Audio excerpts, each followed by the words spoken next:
This is Morgan Freeman, and you are listening to one of the most important podcasts ever made in the history of podcasting, the Pocket Party Podcast with my good friend, Darren Carter. Everybody listen to Darren Carter. Yeah. We all know he's the party starter. So if you want to listen to a podcast for free, listen to a Pocket Party. Pocket Party. Darren. Oh yeah, we're back. Hey everybody, thank you so much for listening to the Pocket Party Podcast. If it's your first time, welcome aboard. Wow, 239 episodes. I believe this is 240. And I want to thank you guys for sharing the link, for leaving positive reviews on Apple Podcasts, and for your donations at Darren Carter Comic on Venmo. Also on the Cash App. Hello. What? Hey, is Oh God. What is it? Is this the police? No, this is not the police. This is not the I didn't do nothing. Is it? Hey, let me ask you something, man. Is this the king of rock and roll? Is this Mr. Mike Black, part of the Memphis Mafia? This is Mike Black, baby. That's right. Dude, I got to tell you, guys, this comedian, pop culture geek, Mike Black, he's amazing. I love having him on the podcast. He always adds so much to the show. And go back and listen to previous episodes. Anytime you see Mike Black, you're going to have a great time. How are you today, buddy? I'm doing good. How are you? I'm good, man. You and I are both Elvis Presley fans, and it was so cool that his legend lives on, and that they're still making movies about him and still keeping his memory alive and his music alive. Yeah, and I was really looking forward to this movie a lot, and I love when a movie surpasses your expectations. And I really felt like this one did. Like, I enjoyed it a lot more than I expected to, you know. Yeah, you never... Really well right. done. Yeah, because I think when the auditions came out, or the casting came out a few, years ago or whatever, and they showed, the final five, and I was like, they're not Elvis. But they're never going to... Yeah. But that's just, and that's just kind of where I was at with it. I was like, oh, man, they're not Elvis. They don't look like him. That's what I always get nervous on biopics. Usually it's the reverse. Usually I'm nervous because they've picked someone that's way too attractive to be playing this person. Right. You know what I mean? Yeah, exactly. Like Leonardo DiCaprio playing J. Edgar Hoover. I was like, oh, what are you doing? What is that? Yeah. George Clooney in the life story of, John Denver or something. Exactly. It's like, that's going to be a stretch. That's going to be a lot for, and I don't like the idea that everyone has to be the sexiest version of them, especially when it's like where Elton John's still alive. Right, he's producing the movie and is like, boy, I sure was sexy back then. So he picks the sexiest actor that can play him. Yeah, and it's Elton, that is not at all what you look like. I know. Oh my gosh. Remember when he did that video with Justin Timberlake playing a young version of him? It's like, come on, guy. What's going on here? I know. I think we were watching with my son Austin, aka AusTheBassBoss. We were watching a duet that Elton John did with somebody. I forget who it was. And is it George Michael? Yeah. Was it Axl Rose? It might have been Axl Rose.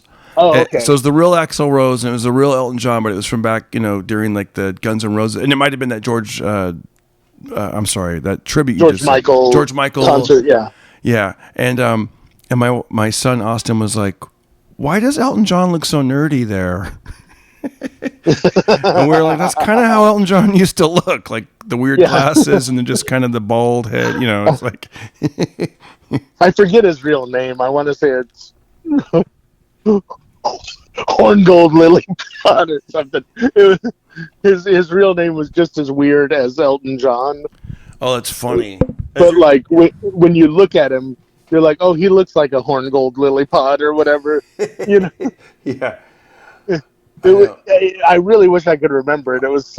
It's a crazy name. It's almost like when you find out Vanilla Ice's real name.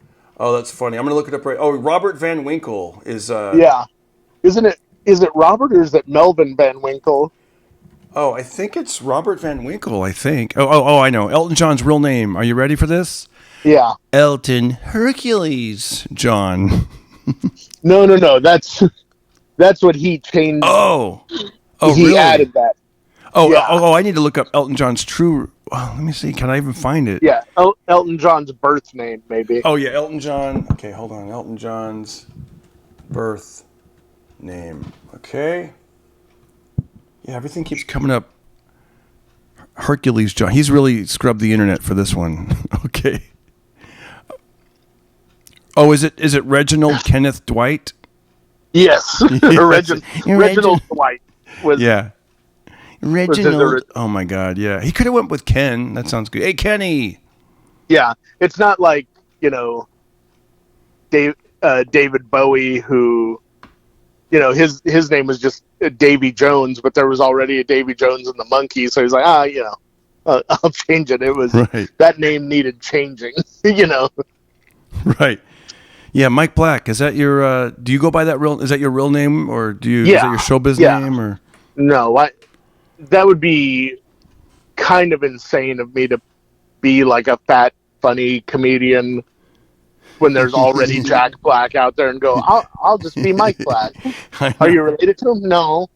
Well, that's weird. I remember just a weird thing to do, When I was kind of, coming up in life and I was around 18, 19, 20, that age, I was like, I was doing radio. I was doing comedy. I was like, maybe I'll be a comedian. Maybe I love both comedy and I want to be like, my goal was to either be a great stand-up comedian or do like morning radio, like be a morning DJ. Because that's the closest thing to comedy at that time, anyways. It's funny. You get to be a funny comedian, and I was thinking like I'd go with the name like my radio name.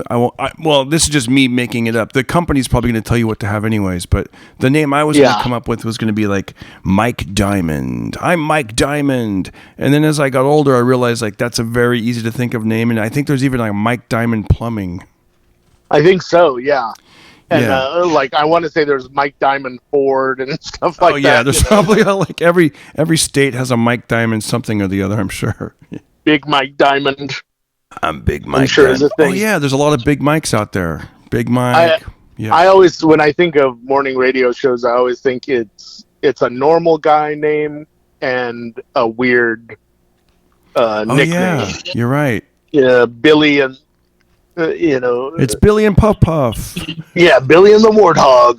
Your morning party crew or whatever. And you know what I found out years later, that just how there's more than one group that, like, have you ever heard of the Spasmatics or Metal School, groups like that? Like, I know for a fact, like the Spasmatics, I thought they were amazing. My wife and I saw them on our anniversary. They do like this whole 80s tribute, but they kind of send it up. Oh yeah, I've seen that. And they sometimes they wear neck braces. Yeah, neck braces, and they dress like Revenge of the Nerds and look so funny. It's like the whole 80s, like they're like singing "Nobody Walks in L.A." and the guy's like speed walking across the stage. It's like do whip it. I mean, it's just this high energy, amazing show.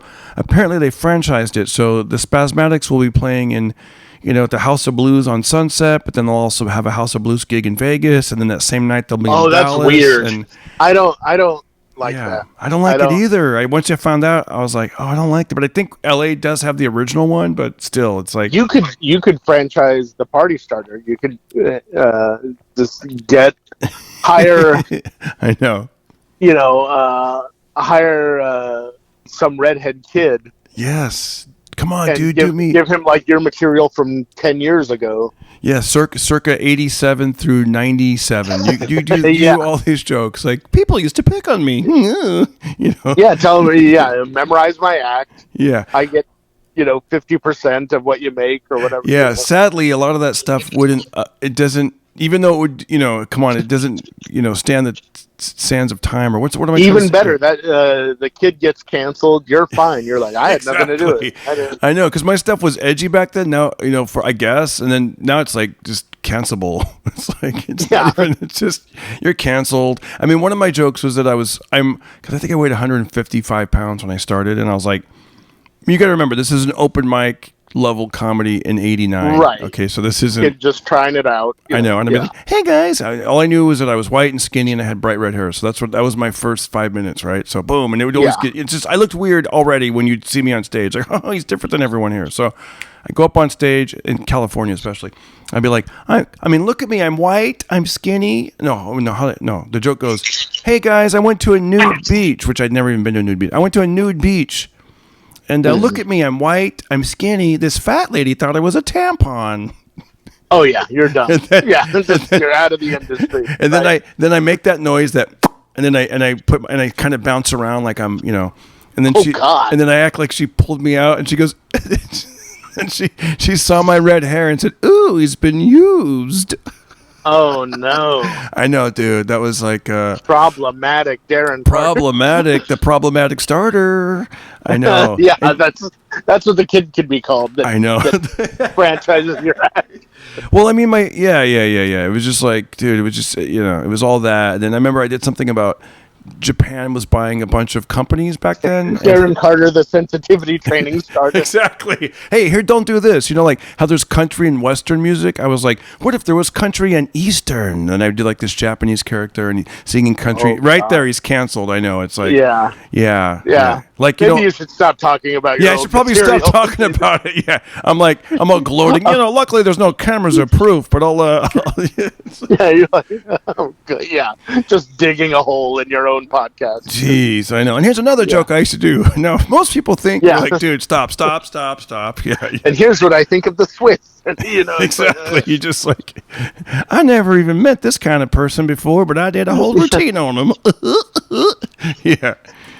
Yeah, dude. That was like, yeah, exactly. Yeah. Luckily, but in all seriousness, I was on this island called Fresno, and once I escaped it, I was like, oh, okay, let me see how other comedians, and then I just, so I left a lot of that stuff way back then on the, between the 99 freeway and Yosemite. That's where it stuck. Yeah, it's like, you hear a lot of people's old acts and stuff like that, and it's like, oh, that's really stereotypical. It's not stereotypical. It's theoretical. That dude is from Utah. He's never met anybody else but white people. Right.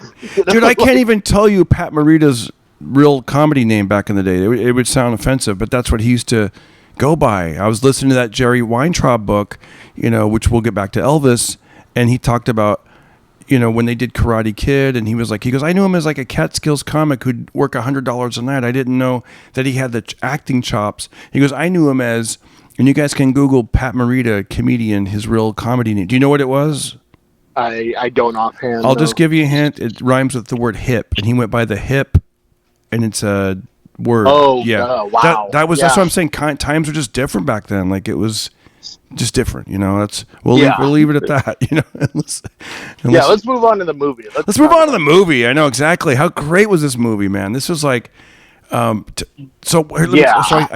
left off saying 2 years ago when they said it's down to these 5 actors, but then I didn't really think much about it. I knew they were starting to promote it, and then I saw the trailer and I was like, wow, this is really good. And then I saw a second trailer and I'm like, I'm in. I want to see this movie. That's what are your thoughts? What are your thoughts from the moment you heard about the movie to the minute you saw like some of the trailers? Well, the first thing that I saw actually was my first inclination of any kind was that it was the first trailer for it, and I was already a pretty big fan of Baz Luhrmann. He did Romeo and Juliet with Leonardo DiCaprio and Claire Danes. He did the Great Gatsby with Leonardo DiCaprio. Moulin Rouge with Nicole Kidman. I really liked his visual style, his pacing, his editing, the way he would use music was very effective in all of those movies. And so when I saw the trailer, and the trailer starts with Tom Hanks' voiceover about there's some that'll call me the villain of this story, Yeah. And I was like, oh, this is going to be really good, I bet. And I just started getting excited for it. And when I saw some of the visuals that they put in there, I was like, this might be the perfect match of director and material, because Elvis there, you don't really think about it that much, but there is a definite visual language that goes with Elvis. Oh, for sure. I know, like the capes and all that. The trailer that shows the different capes. The iconography is so strong. Yeah. The brand is so strong of who he was visually. And that guy is so good at incorporating those things in the right places and really tying the visuals together. Like, honestly, that movie, I didn't know, like, I'm an old comic book nerd. Yeah. But I didn't know that Elvis was into Captain Marvel. And that was like his big hero growing up. And well, Captain Marvel Jr., but they both have the same sort of appearance. But if you look at that costume, Captain Marvel, even the modern day version of it, is basically wearing a white Elvis cape. And so but has been since the beginning.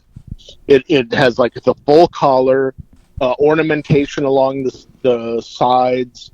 It's literally gold trimmed. It's white with gold trim. Yeah. And he has that lightning bolt on his chest. TCB. Yeah, and I was like, there's so much there that was like incorporated into his outfits. For those of you who don't know, I had never made that connection before. Right. You know? TCB, taking care of business in a flash. Yeah. He put that everywhere. Yeah, and it was like, oh, that really stuck. And like seeing that in the film was such a neat thing to see. You know, him as a little kid with like his homemade Captain Marvel outfit, you know. Yeah. And but yeah, the way it got into Colonel Tom Parker, who I'd heard, stories of, I'm sure you had too, of him like just being such a sleazy con man. Right. Now obviously not having the career of Elvis Presley, part of me was like, what techniques did he do? What kind of stuff did he do? Like, I was sort of fascinated with that. What can I learn from this? Yes. What can I learn from this? Exactly. Like when I'd hear things like, now this wasn't Colonel Parker, this was Jerry Weintraub, but he said that when he was promoting Elvis Presley, Elvis was like, I don't want to see any empty seats, on the tour. So the very first night they do Florida, there's like, whatever. We'll just say, I forget the number now, 5,000 empty seats because it was during the day and it was a second show.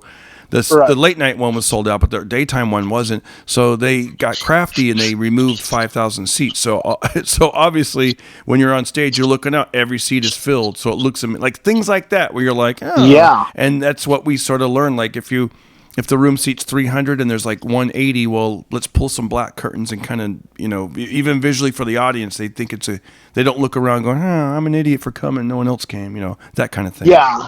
Well, I won't say which club in Hollywood, but there's a comedy club in Hollywood that sometimes will just curtain off the back of the room.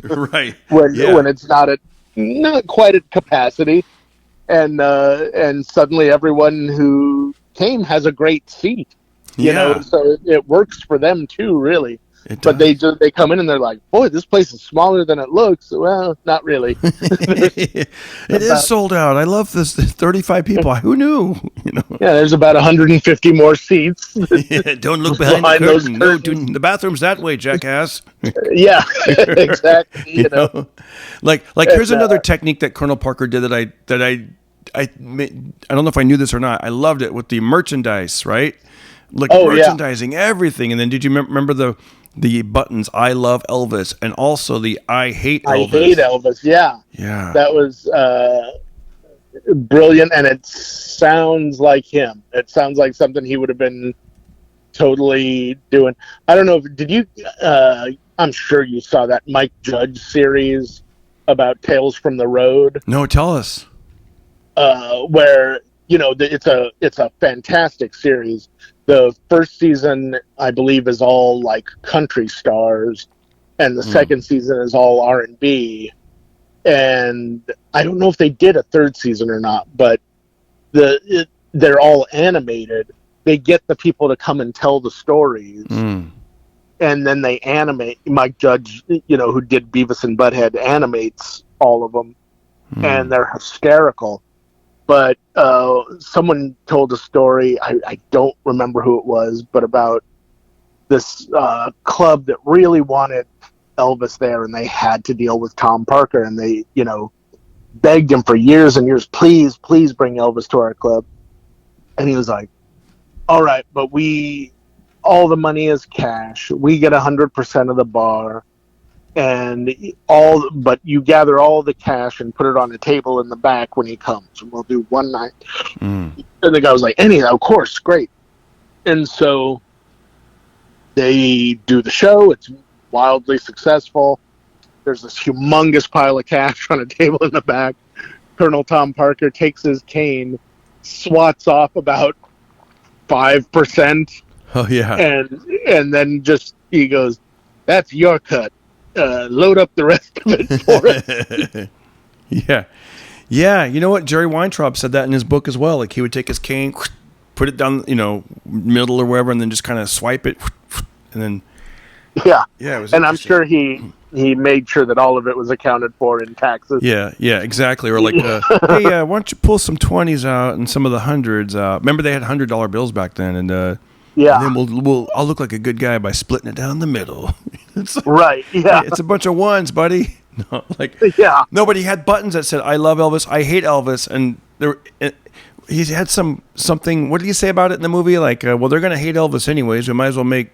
They're gonna hate him, make a buck off it. Yeah, they're gonna hate him for free. Might as well. And I'm like, that's genius, because at that level, think about it. You go to a concert and you're like, oh, my sister hates Elvis. That'll be funny, because I'm always playing him and she's more of a Beatles girl or whatever. Any sibling rivalry. Well, and also like the people that actively hated him, like the parents.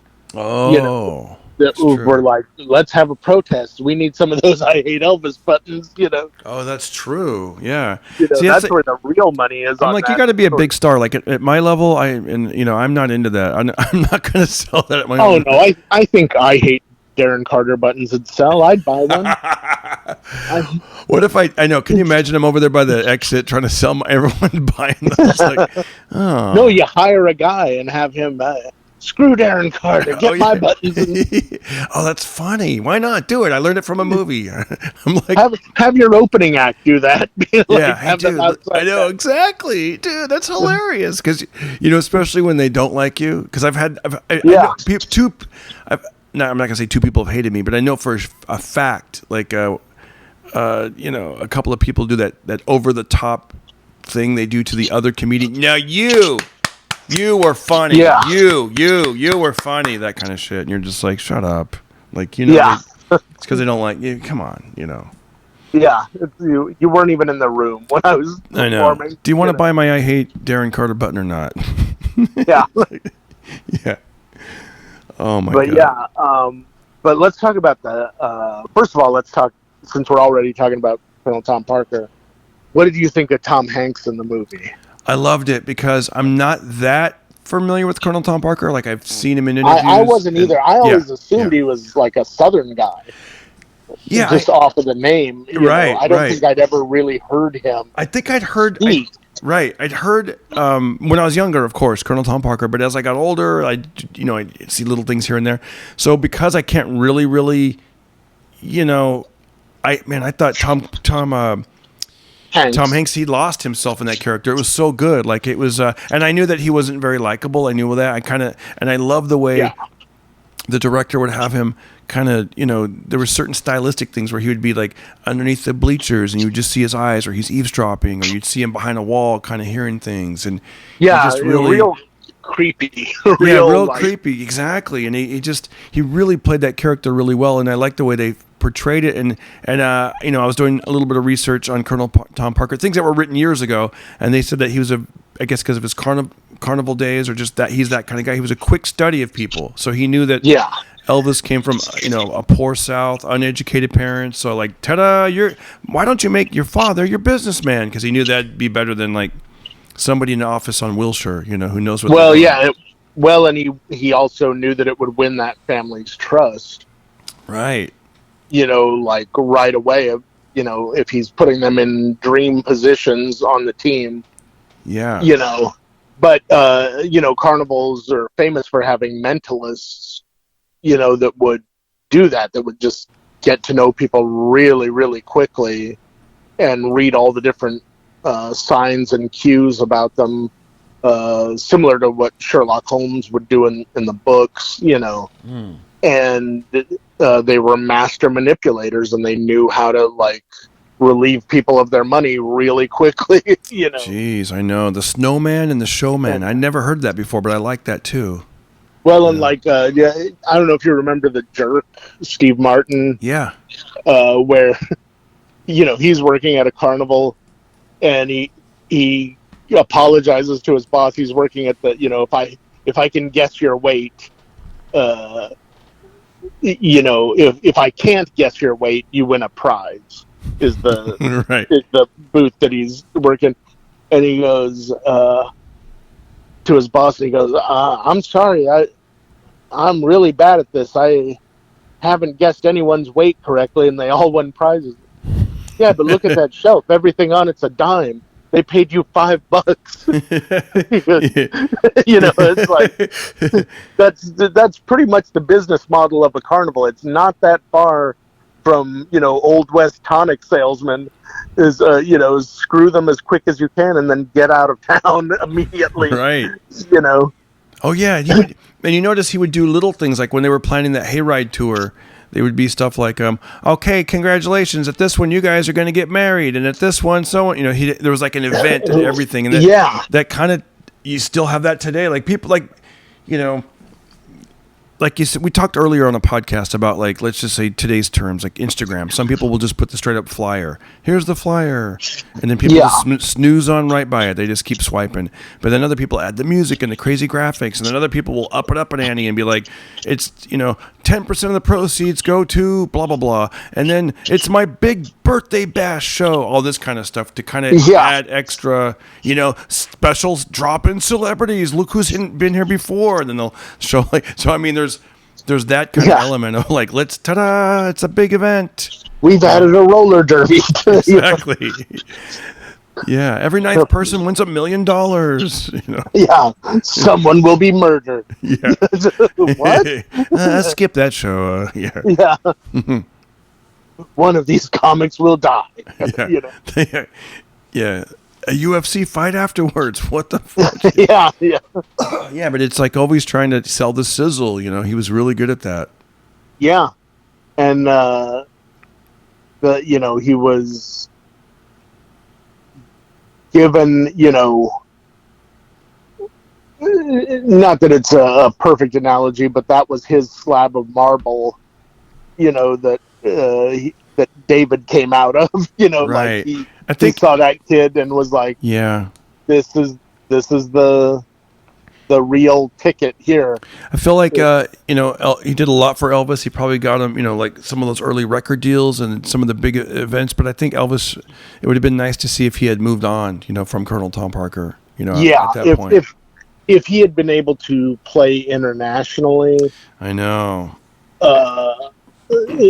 Who knows, And when they had the falling out and he was going to move on and he was like, okay, you can go, but Elvis Presley Enterprises owes me, and he had itemized all this stuff going back to like 1955, like $200 for this gas and this, it's like, oh my God. And that's not unheard of. They do that in the entertainment industry. They'll absolutely. And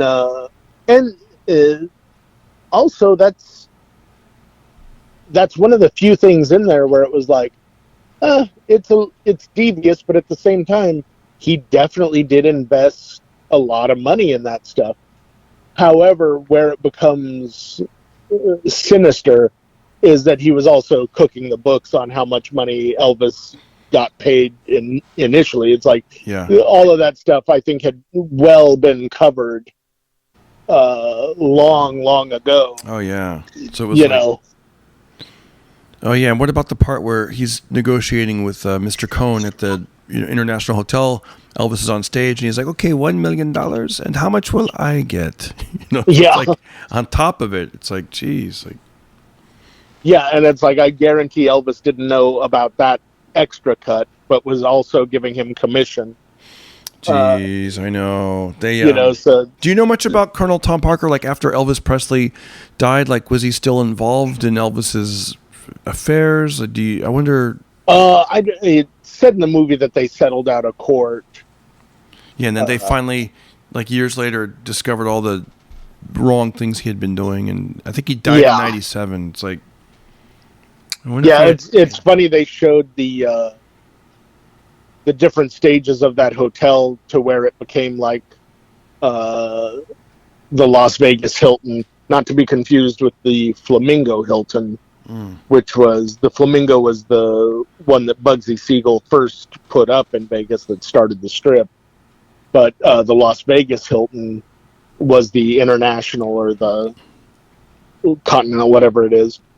And it's what's interesting to me is they really were accurate on the differences in how that hotel looked. Because at the time Colonel Tom Parker died, the big thing going on there was the Star Trek experience, which I have been to. And it was a massive investment on their part where they had an entire chunk of the casino that was made to look like a space station from Star Trek. Oh, wow.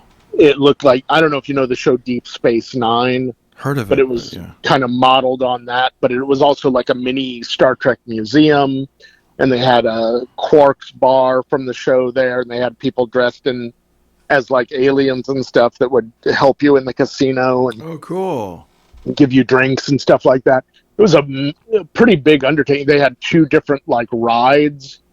There was like one that was like a basic Star Trek ride, and then there was like a 3D Attack of the Borg ride that would happen there.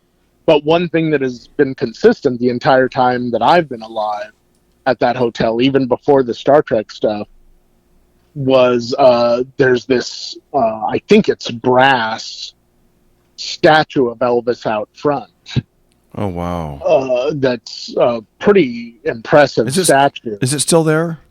Yeah. As far as I know, it's there to this day. And is the International Hotel still there, too? I believe so, yeah. It's under a different man. I don't think it's even a Hilton anymore, but it's the same structure and everything. Wow, I'd love to go see that sometime. Man, that's amazing. But here's a cool thing that I really don't think anyone else can say. That the game 6 Degrees of Separation? Yes.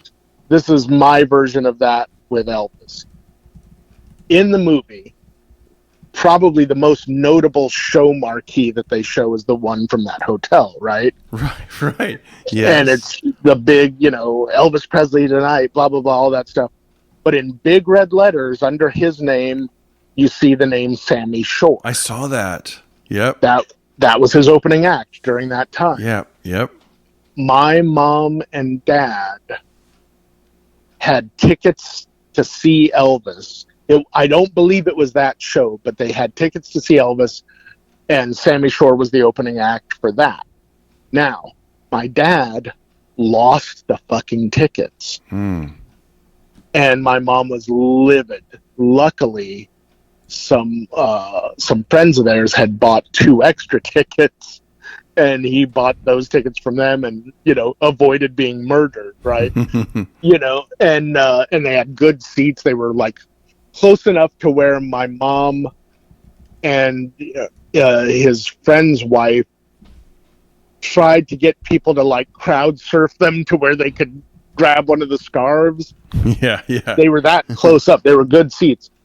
But while they're doing the preamble, Sammy Shore comes up and he goes, I don't know the exact joke, but it was something along the lines of, the person you really don't want to be tonight is the guy who lost tickets to this show because his wife's going to murder him. And my dad was like, "Oh, I couldn't believe someone was saying that, because that's literally what happened, But anyway, they had a great time seeing that show. So what's funny, the connection that's funny about that is years later, I go through the ranks at the Comedy Store and become a regular there. And I'm passed by Mitzi Shore, Sammy's wife. And her son, Paulie, big, famous comedian from MTV, all that stuff. One of the things he was doing at that time was a reality show on TBS called Minding the Store. And he picked me and Bobby Lee and a couple other comics to go on the road with him for the show to the La Jolla Comedy Store. And one of the nights I opened directly for Paulie. And so you go back to that concert and her son opened for his son like 3 decades later. Wow. So, and like no one could have planned any of that, but it was just like an interesting thing that happened. Like if a time traveler would go back and tell my mom that, like, you're not going to believe this, but years from now, the kid that you don't even have yet is going to open for this guy's son. She would have lost her mind. She'd be like, what? Yeah. I know. And to this day, my mom still holds a grudge about those tickets. Oh my gosh. She'll bring it up every now and again when my dad's winning an argument or something, Side note before we get back to the movie, have you ever been to Graceland? I have not. I would like to go, but I have not had a chance to go. I got to tell you, man, I went twice. I went the first time we went, I was 10 years old, and we weren't able to get in because Elvis's father, Vernon Presley, had passed away, and I want to say it was closed for like 6 weeks, but we didn't know that. So we pulled up, man. And you see those famous gates with the musical notes and Elvis with the guitar, like those were the gates. And Elvis's his uncle's name, I want to say his name was, I think, Vester Presley. I think he was like a groundskeeper, and he met us at the gate and told us that it was closed. And I mean, you got to remember, that's like 1979, so it was a lot more. It wasn't like it was Disneyland. It was crazy packed. It was like southern Memphis. It's like very low key. Like I remember my dad and him talking for a couple of minutes and when will they be open again and blah, blah, blah, and this and that. And it was just like so cool. Like, I was like, wow, that's Elvis's, like his dad's brother, and he kind of looks like him. And, the whole thing was just like, wow, and so then years later, like in the 90s, I want to say like 93, 94, I was on a tour, college tour. And me and the two other comedians were like, let's go, we have a night off or day off in Memphis. Let's go to Graceland. And man, we had Elvis Presley fever hard, like that whole time. We were playing his music, we were playing, and then to go there, we kept doing the impressions like for like months after, like, thank you, Mama, thank you so much. I mean, it was just like, it was so cool to go to Graceland and be like, see his actual costumes and the different rooms. And I'd love to go back, even to this day, I'd love to go back, Yeah, that's it's like a time warp. It's so cool, but it takes you straight back to that time. Like now, had it changed much in the times between when you saw it the first time and the second time? Like I said, the first time we didn't get to go in because it was closed, but and I was like 10, but it looked the same to me. And then when we actually got to go there, it looked, it looked like I said, it's just a time capsule. It looked like, how it was left, and I believe the upstairs is closed off still to the public, unless it's like special occasion or something. But for like special VIPs or something, but. Yeah, that's amazing. What was your favorite thing that you saw there? I want to say that a lot of the costumes were great. Of course, the jungle room was amazing, and just to share that same space to be like, this is where Elvis Presley lived. Like, this is amazing to see, like, Graceland, like just the whole, just being there was like, and some people think it was smaller because they're like, well, compared to the mansions you have now, but I don't know. I still thought it was impressive, and it was just, I know this is it just looked real neat. It was like, wow, it was neat, man. Like this is the king, like Elvis Presley, like, I mean, growing up, he was like, there was always music that was being played. I was always, he was on even after his death, he was still like on the National Enquirer. You'd be at the check stands at grocery stores. I mean, Elvis impersonators was a big thing. Elvis jokes, people make fun of Elvis. Eddie Murphy would imitate him. I mean, it was like, I believe Eddie Murphy was one thing that I guess I'm glad that they didn't really go into that in the picture, but I remember when we were growing up, it was such a weird legacy left behind. I remember a TV infomercial with Bill Bixby selling a book called "Is Elvis Still Alive?" Oh yeah, and you called an 800 number and you could order that book, and it was such a big thing for such a long time, and then finally somewhere in there, people just gave up and they were like, no, he'd be dead even if he was alive, by now. Yeah, they'd be like, I saw Elvis on the Tilt-A-Whirl or whatever. Like, there'd be these jokes and, Yeah, and there was like parody songs about it and stuff like that, Yeah, but that movie was just like, man, like the first 10 minutes, it sucks you in. You're just like, whoa. And then I love it when, how crazy the audience would be. Like the girls would just be. I love how they did that too. How they even on the movie, like they zoom in on his pants and his crotch area, and you'd see these girls just get orgasmic, like what? Yeah, like that. That's real. That's all real, by the way. Oh that's a real reaction that women have when they see. That was basically a sexual atomic bomb being dropped on. In the 50s, women were so repressed and so controlled, and it looks like we're heading back that way. I hope we're not, but it was like everyone was prim and proper and had and everywhere they went, people had their eye on them and stuff like that, and were like, it was not uncommon if a girl like wore red lipstick or something like that, or the local pharmacist to rat them out to their parents and stuff. The local ice cream parlor. She's wearing red lipstick. It was super repressed times, and so they weren't ready for that. For this really attractive guy swinging his hips around, they didn't know what was going on. What's happening? A lot of the interviews I've heard, they were people would comment how attractive he was when they, and this is like other men of the time, like, wow, Jerry Reed, from like Smoking the Bandit and, Guitar Man. He said something like when I first met Elvis Presley, I said, boy, if I was a woman, I'd want to give you a kiss. He was good looking, that kind of stuff, you're just like. What we didn't know is Jerry Reed said that to every guy. That was just his standard line with guys. Eastbound and down. Where is my evening gown? It reminds me of when I met Burt Reynolds. Burt Reynolds, I saw him. I said, "Boy, you're so." If I was a woman, I'd give you a girl. Man, it was. Then you find out he said the same thing to Paul Williams, and it's like, wait a minute. If I was 10 inches shorter, and I was a girl, Yeah, but yeah, it's funny. Like when you go back to usually the actor, you're like, you want them to look as, and then you're like, we got to get a guy that looks like.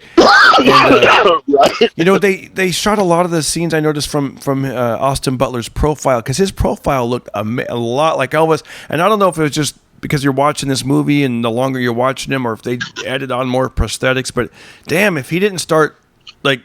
Especially in Vegas, you're right. You know what I mean? You're like, damn, is that Elvis or is that real footage? What is that? I mean, it was so good. It was like when his hair's messy and he's shaking all around, and you're like, man, that looks like Elvis.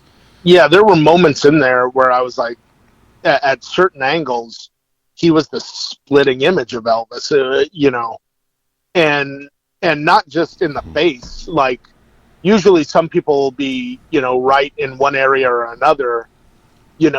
But like Ray is a perfect example. Right. Jamie Foxx looked like Ray Charles if Ray Charles had been in incredible shape. Right. But this guy looked just like Elvis from head to toe. Yep. You know, and like the same body type and everything, you know, and he'd walk the same, and he mastered all of the mannerisms, not just the big dance moves that you would be expected to, but like little mannerisms that Elvis would do, he had down, you know. You have a friend who's a major fan, like he knows, like, I mean, I'm a major fan too, but some people just know like details. He's like, yeah, he goes, I know how Elvis walks, I know how he plays guitar, and he goes, Austin Butler, he got it down, man. Those little movements. When you just saw him like walking around on stage, or you know, just out and about and everything, it was like, you know what he did too? He whistled, and I picked up on that with Elvis. Elvis would whistle, like I've heard like live recordings, or when he's doing banter, he'd be like, boy, I got squirrely there.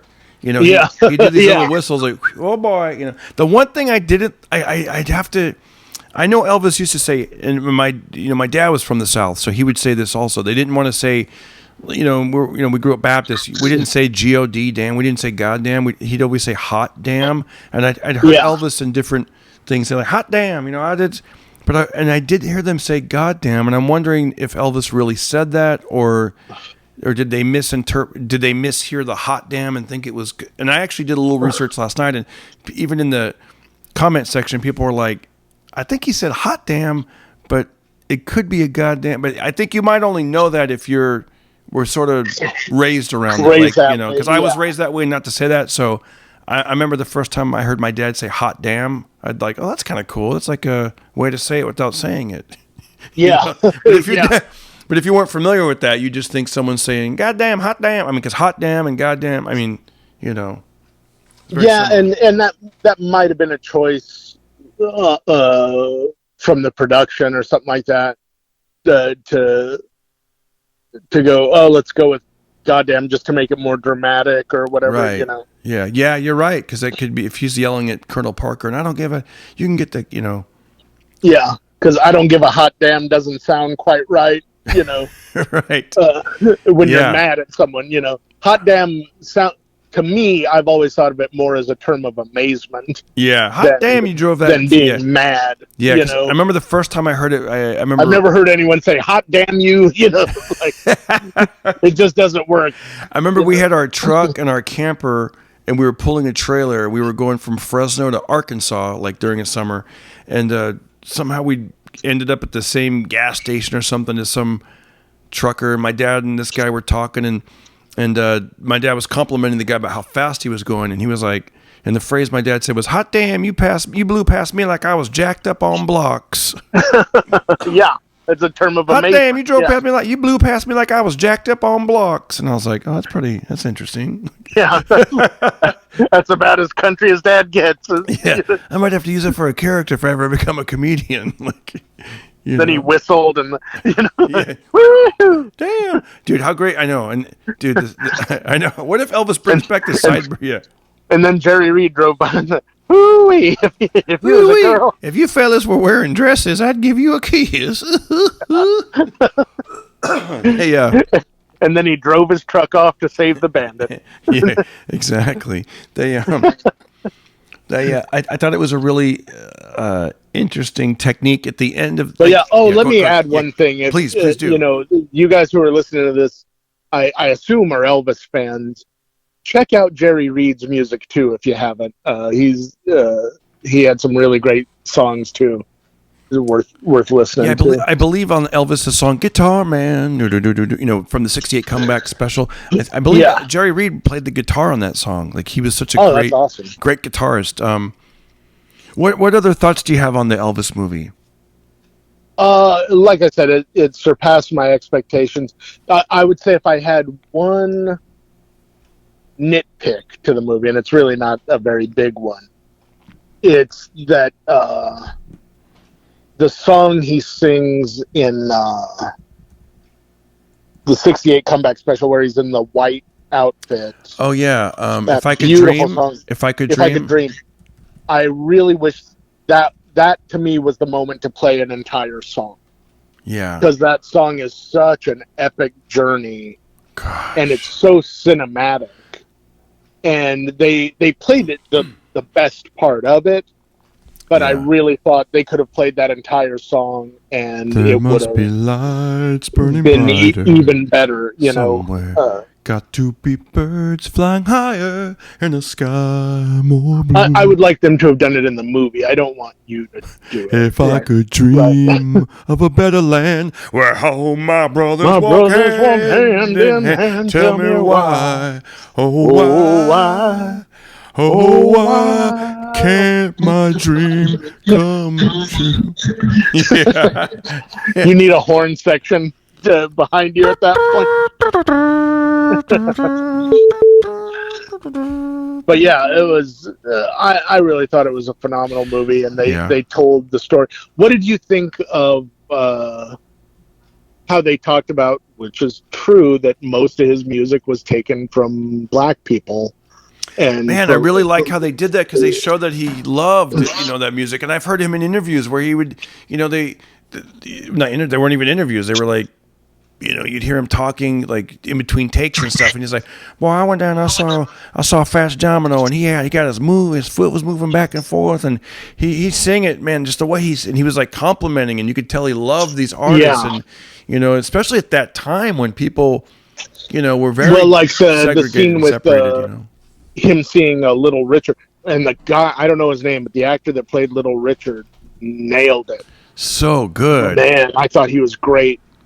B.B. King, I don't know his offstage persona well enough to know how authentic that was, but I thought there was an interesting moment in the movie where it seemed like, I don't know, it just seemed like it was delivered weirdly or something, but where Elvis is watching Little Richard sing Great Balls of Fire, and he says, "I would like to record that song." And B.B. King says it almost like, "This is the greatest thing ever. If you recorded that song, you'd make more money than he ever dreamed of." Right.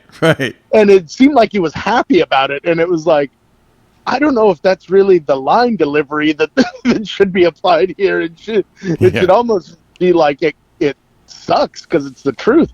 Like, Little Richard, it was, I would say, just as talented as Elvis. Little Richard, I saw him in some interviews too, and he gave props to Elvis, the Beatles, and he would take them on tour, introduce, a lot of acts. He took Jimi Hendrix. He gave him his start. And I saw him on Dick Cavett, and Dick Cavett looked like he was kind of setting them up, to be a hater, because he goes, "And do these artists do they even like buy you lunch now?"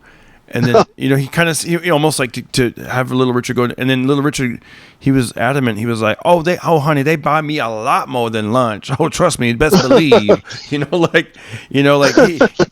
not seem bitter at all. Like he was just like, I'm doing just fine, and they have not forgotten.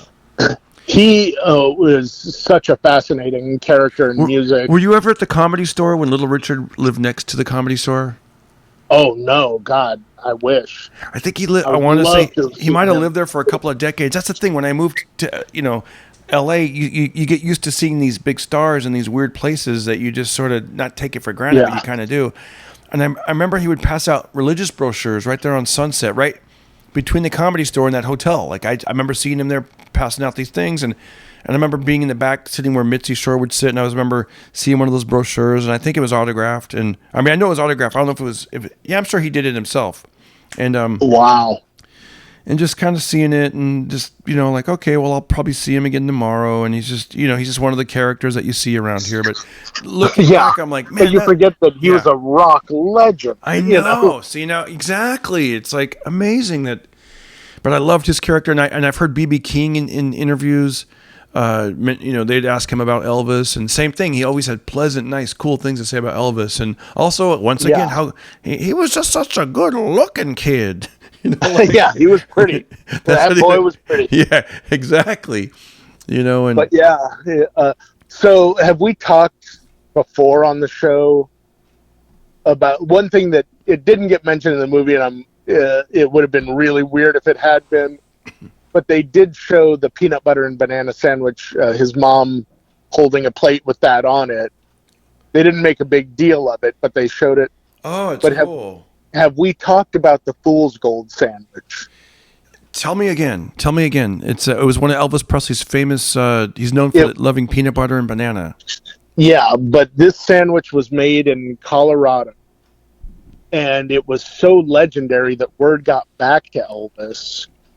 So he had the TCB-1 land in Denver. The Memphis Mafia drove up into the mountains to get the sandwich. They come back. Elvis never left the tarmac. They come back. We got your sandwich. They hand it to him and they fly off. Wow. Like that was the whole reason they stopped in Denver was for that. Wow. But what the sandwich was, and it was basically sold as a hangover sandwich. Like they would come out to places at 2 a.m, after last call, and people would be starving after dancing all night and stuff, and they would get this sandwich. Well, here's what it was, and very, very few people could eat an entire one. It was a loaf of Italian bread, hollowed out on both sides. In one side, an entire jar of plum or grape jam, whichever you preferred. In the other side, an entire jar of peanut butter. 12 strips of crispy bacon put in between them, folded closed now. Then the entire outside of the bread is frosted in butter. And then they would bake it for about 20 minutes, and then they would serve it. That's a fool's gold sandwich. And right. I've never had one myself. The closest thing I've had to it is a Monte Cristo, which is a similar type of I don't know if you've had one of those. It's ham, turkey, and between two slices of essentially French toast that are kind of paninied together, and they serve it with jelly and powdered sugar. And that is a good sandwich. I ate one at the HMS Bounty on Wilshire, which has a famous one, and it was so good that I was like, okay. As I was eating it, I told myself, you can't make a habit of eating these. Right. You're having this one now, but this is about it. You should never do this again. I know. It's funny because I went to the movie theater. And did you eat anything when you were watching the movie? I had the standard sort of stuff, popcorn and Raisinets. Oh, it's cool. I went with my son Austin. He's like, when we get there, I want 2 hot dogs and some popcorn. I'm like, perfect. So I got popcorn and a Coca-Cola, which I don't really drink that often, but for some reason it goes great in a movie, And and then I was still hungry, and I was like, hey, can I have one of your hot dogs? I'll buy you one afterwards. And so he's like, sure. So I'd never eaten a hot dog in a movie, but it was good, dude. I had a hot dog, popcorn, a Coca-Cola. And what do you put on a hot dog? You know what? It was his hot dog, so he didn't put anything on it. So it was just the wiener and the bun. Nothing, but it was still good. I don't know. Yeah, if it was me, I would have added ketchup, mustard, and relish and onions. It's either I like there are 2 ways: either just mustard, just a lot of mustard, or the Chicago style, where it's like everything in the kitchen thrown into a hot dog bun. Yeah. Except for ketchup. They're real adamant. They're like, ketchup is for kids. And so they give you everything else. But I don't even know all the ingredients, but it's like tomatoes, lettuce, banana pepper gets thrown in there sometimes. Yeah. That's good. Pickles. And it's like a whole meal in a hot dog. It was fun watching the movie, eating. I don't know what it is about movie and popcorn. It just goes well together. It's like yeah, it's the only place I have popcorn. I never microwave popcorn or anything like that. But, right. And I don't like I won't get the weird kind, like the caramel corn or the cheesy corn or whatever it is.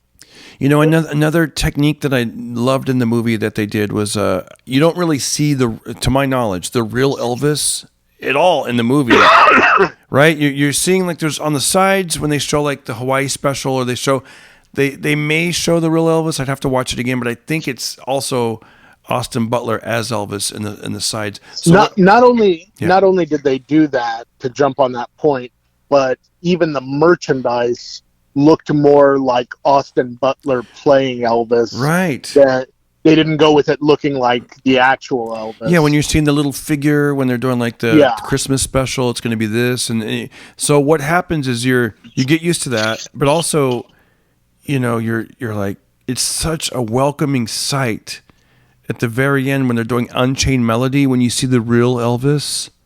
Oh yeah, it was like wow, and I've watched that clip on YouTube a lot before, for years now, and I just love it, and his voice is so good. I guess that was from a special or something that the family at the time didn't want released because the weight gain and whatnot, but man, it was good. And then the way they did it in the movie, because you're finally seeing Elvis, and then you're seeing him singing it, and then there was like a monologue that the real Elvis said, and you're just, dude, my eyes, the waterworks started hitting me, man. I got emotional. My glasses got all steamed up, and I was like, wow, man, it got choked up. It was wow. A really fun thing for me was you're right, watching that part and seeing the real Elvis after all that. It honestly just made me think of what a good job they had done. Yeah. With this whole movie, when you saw like the actual clips. But what was kind of cool in my audience was I stayed through the credits because they played In the Ghetto, and they played. We did too. But as In the Ghetto is playing, most of the audience is cleared out, but these three girls who like must have been college age got up and started dancing with each other, like to the song, like slow dancing and like filming each other for Instagram, but they knew all the words. Oh, that's cool. And I was like, oh, that's kind of neat to see, that young people like dug it that much, and that was just kind of a neat like bonus to seeing the movie at that particular theater. It was neat. It was people were applauding, during this movie, and it was cool. It was just like wow. And I remember, and I just saw the different ethnicities of people in the movie theater. There was a lot of Asians and just different. It wasn't just like, one group of people that remember Elvis from yesteryear. It was just really cool. It was. I didn't know what to expect in an LA crowd. I was like, is it just going to be me and a bunch of like rockabilly type people, or what's it going to be? But it was a very eclectic crowd of people, and everyone seemed like they were having a really good time, so that was nice to see. It was neat to see, man, because I loved Elvis growing up, and then same thing with my wife's family. Like they have a lot of Elvis artwork and in their house, and people have given gifts over the years, and I even have a shirt that has, I think I told you, like somebody gave me this Heartbreak Hotel shirt. It's like they knew I'm an Elvis fan. It's like a dress shirt, and it has like Heartbreak Hotel, and it has like the different cards, like 21, and it looks really gaudy, like something you'd wear in Vegas. It's black, but it has like Elvis. And I remember like wearing it somewhere, and someone kind of tried to shit on it, like, oh, is that the guy that like? And I'm just like, oh gosh. And then Public Enemy had that lyric about Elvis, so it was kind of like people had turned against Elvis in a sense back for a while. I guess here's the thing on the Public Enemy lyric is what they were saying was absolutely true. They were growing up in a culture that didn't give a shit about his music, and it was also like a generational thing too, where it's like, not I was probably the only kid in my neighborhood that knew anything about Elvis beyond the crazy costume. Yeah. And like none of the other kids in my neighborhood at all listened to his music. And so I think that was a pretty standard generational thing. And that just happens by nature of being a rock star too. It's like, there were people that were into Elvis, and then when the Beatles came, they were like, "Screw Elvis, I'm into the Beatles now." Right. And then and on and on and on. I went to after we left the movie, we walked through the mall, at the Glendale Galleria, and there's this place. Have you ever heard of, like, I think it's called Shoe Palace?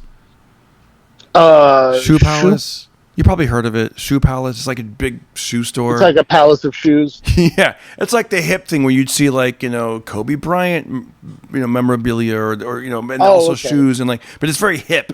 And right in the front was a shirt and shorts that go together, and it was Elvis Presley on a pink Cadillac, and I was like, wow, this is so cool. Like, his clothes, that kind of merchandising is at a store like this, like, it's back. He's back, baby. Like, it's not, you know what I mean? Like, we can, I don't know. It's just cool. I thought it was cool that this is the time to grab all your Elvis merchandise. Yeah. Yeah. It'd be like if you were really into disco, then everyone's like, disco sucks, but then it just stayed that way, and you're like, damn, but I like disco. So it was really neat to, yeah. And even Eminem, like, I remember he had like a diss lyric against Elvis back in the day, and he made fun of him or something like that. And it was cool to see him on the soundtrack at the end, I was going to say, it's kind of funny because Elvis was like the original him. Right. Of like someone who was steeped in black culture musically, and but was like this undeniable talent that happened to be a white guy, Man. And it's like, I'm betting that came from being compared to Elvis a lot. Right. Right. That anger, hatred, or whatever. Yeah.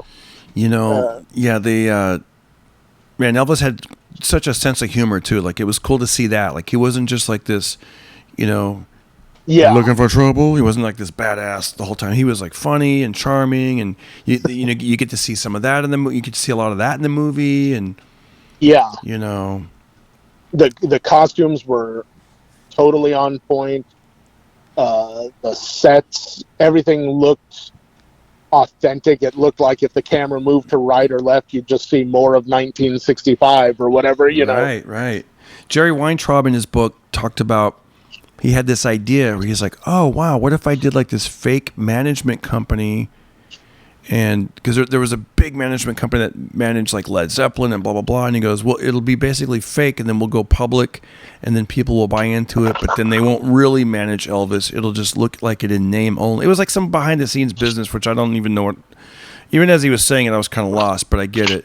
And then Colonel Parker was like, okay, we could do that. Let's, it'll be only, we won't sign anything. It'll only be a name, and then so the guy, and he made very clear to the guy over in England, like, you're not really managing Elvis. It's just only in name until we make this public with the shareholders, and then that's all we're doing, because we will be the biggest management company in the world. So yeah, the guy was like, okay, can we have 2 tickets to see Elvis? And he's like, okay, but you can't.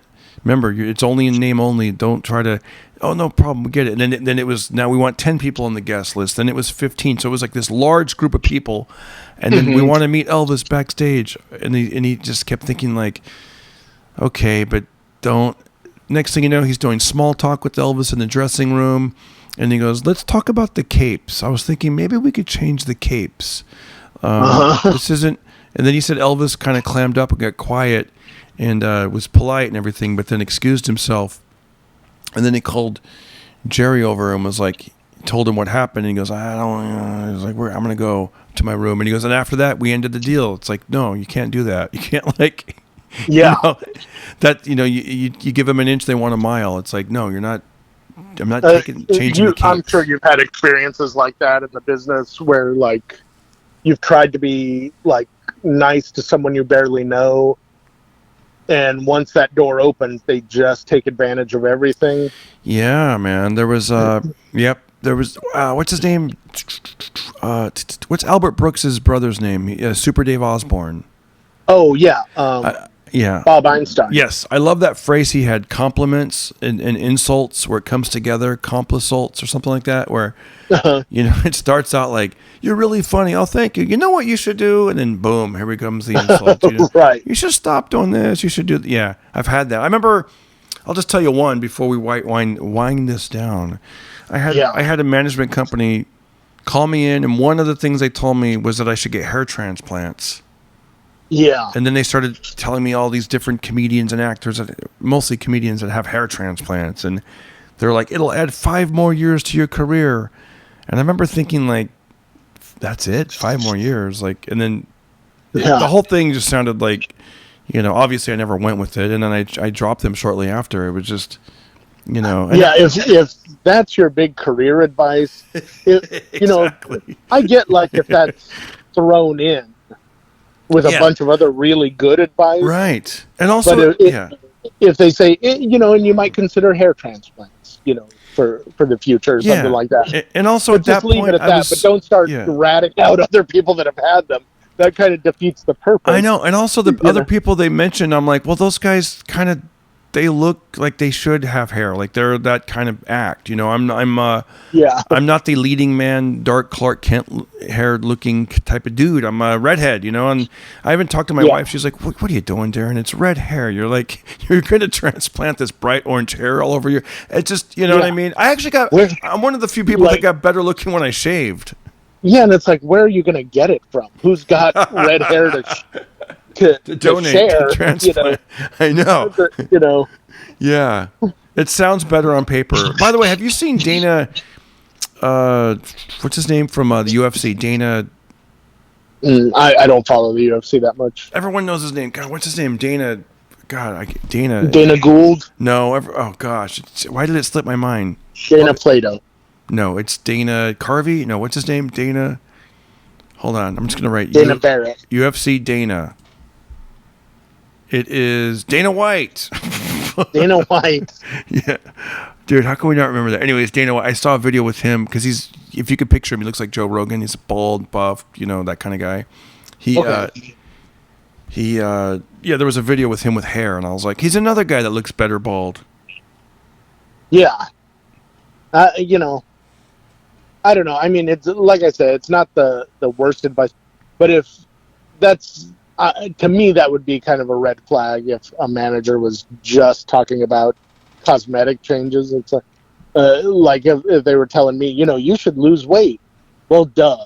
Right. You know, you would be more attractive if you did this or that. Well, do you think in the 46 years of my life, it hasn't occurred to me that I should lose weight?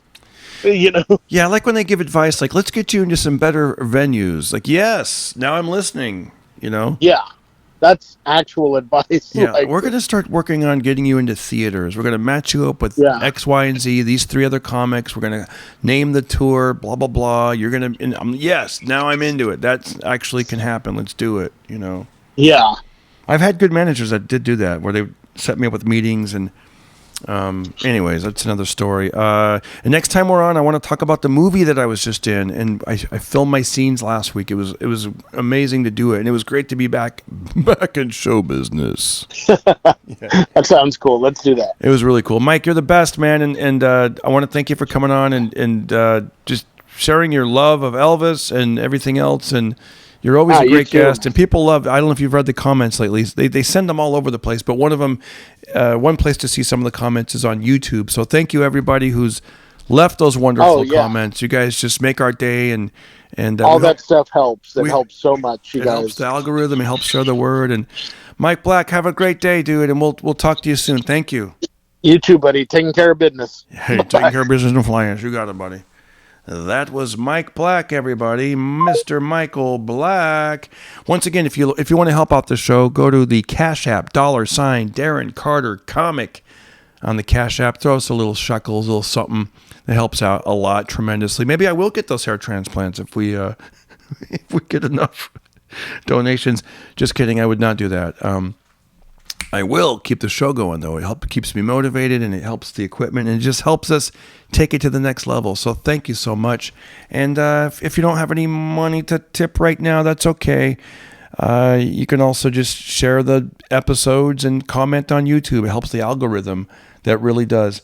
And you guys are great. Have a great rest of your day, and take care of business in a flash. Darren Carter is the king. We out. Well, that's all right, mama. Everybody listen to Darren Carter. We all know he's the party starter. So if You want to listen to a podcast for free? Then listen to The Pocket Party.